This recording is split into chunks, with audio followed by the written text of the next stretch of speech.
Hi, this is Sandhya. Sleep banking, నిద్రని దాచుకోవడం. బంగారం దాచుకోవడం చూసాం, డబ్బులు దాచుకోవడం చూసాం, సరుకులు దాచుకోవడం చూసాం, కానీ నిద్రని దాచుకోవడం ఏంటా అనుకుంటున్నారు కదా. చూడగానే నాకు కూడా ఇంట్రెస్టింగ్ అనిపించింది, అందుకే మీతో షేర్ చేసుకుందామని వచ్చేసాను.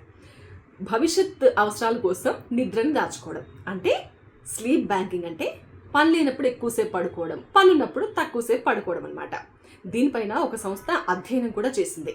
కొంతమంది వారంలో రోజుకు 10 గంటలు అట్లా పడుకున్నారట. ఆ తర్వాత వాళ్ళు పనున్నప్పుడు కేవలం 3 గంటలే పడుకొని పని చేయాల్సి వచ్చింది. అప్పుడు వీళ్ళు చేసిన అధ్యయనంలో తేలింది ఏంటంటే, రోజు మామూలుగా 7 గంటలు పడుకున్న వాళ్ళతో పోలిస్తే ఇలా 3 గంటలు పడుకున్న వాళ్ళ పనితీరు మెరుగ్గా ఉందట, వాళ్ళే యాక్టివ్గా పనిచేస్తున్నారట. అయితే దీనికోసం ఒక 3 నుంచి 7 రోజుల ముందు నుంచే మనం నిద్రను దాచుకోవడం మొదలు పెట్టాలంట. అంటే వారంలో ప్రతిరోజు రోజుకు ఒక 10 గంటలన్నా నిద్రపోతే వారం తర్వాత కానీ ఒక 3 రోజుల తర్వాత కానీ మనం దాచుకున్న నిద్ర అప్పుడు పనికొస్తుంది అన్నమాట. ఇది చిన్నపిల్లల తల్లుల విషయంలో కూడా బాగా పనికొస్తుంది. పిల్లలు రాత్రి బాగా సతాయిస్తూ ఉంటారు కదా పడుకొని ఇవ్వకుండా.